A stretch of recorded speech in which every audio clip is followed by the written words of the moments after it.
Bonjour à toutes et tous, j'espère que vous allez bien. Bienvenue dans cette troisième vidéo sur les émotions. Et comme il se doit, je commencerai par vous poser une question. Est-ce que nos émotions nous parlent? Si oui, ben, quel peut être le message? Voyons ça ensemble. Les émotions nous parlent. Elles nous disent des choses. Ben oui, ben oui. Elles attirent notre attention sur quelque chose d'important très souvent. Êtes-vous d'accord? Qu'en pensez-vous? Prenons quelques exemples. La colère, par exemple, causée par l'injustice, la frustration, elle nous incite à défendre nos besoins et nos droits. Ben oui. La peur, causée par la perception d'un danger physique ou moral, elle nous incite à nous extraire de la situation, à nous protéger. Vous vous rendez compte, sans peur, traverser une chaussée? Ben oui. La tristesse, prenons le cas causée par la perte de quelque chose ou de quelqu'un, très souvent, nous incite à nous rapprocher des autres, à nous consoler. La joie, ben oui, causée par la réussite ou une nouvelle rencontre, elle nous incite à nous rapprocher des autres pour célébrer notre plaisir.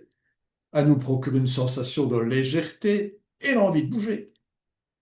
La surprise, causée par l'inconnu ou la nouveauté, elle nous incite à observer avant de nous faire opinion. Le dégoût, ben oui, causé par l'agression de nos sens, de nos valeurs.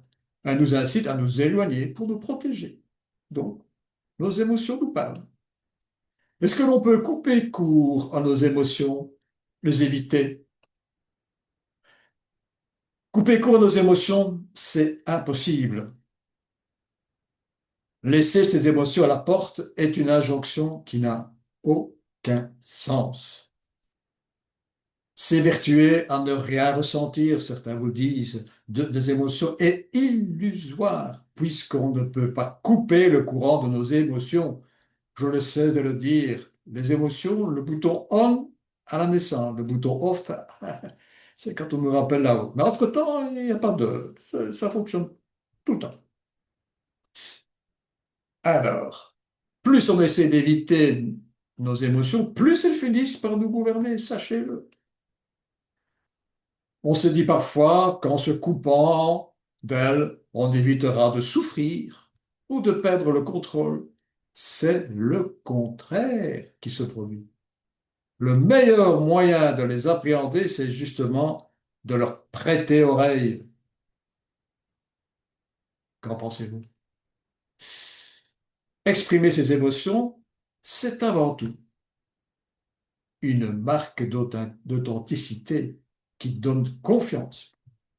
Exprimer ses émotions n'est pas une marque de faiblesse, comme certains le disent, encore ou de vulnérabilité. J'entends encore ça trop souvent. Pleurer n'est pas ridicule, même pour un homme, on ne pipe. Qu'en pensez-vous? Ne pas oser exprimer ses émotions de façon adéquate, se tenir obligé de porter un masque. Et des gens disent, non, non, non, ouais. Génère des non-dits, les faux semblants, de l'hypocrisie, des relations trop souvent empoisonnées. Exprimez vos émotions, s'il vous plaît. Les émotions enrichissent considérablement nos relations sociales. Voyons ça d'une manière très positive, n'est-ce pas? Elles sont déterminantes pour favoriser l'harmonie. Et je terminerai cette vidéo, comme à chaque fois, en rappelant mes deux livres et surtout en insistant sur le premier qui apprenait à démêler vos émotions. Et bien sûr, achat égale cadeau. Cadeau, coaching, test de coaching sans limite dans le temps. Et bien sûr, mon site. Et la newsletter, n'hésitez pas de vous y inscrire. Et bien sûr, cette belle phrase de Voltaire, n'est-ce pas? J'ai décidé d'être heureux. C'est bon pour la santé. Merci de votre écoute et surtout, à la prochaine.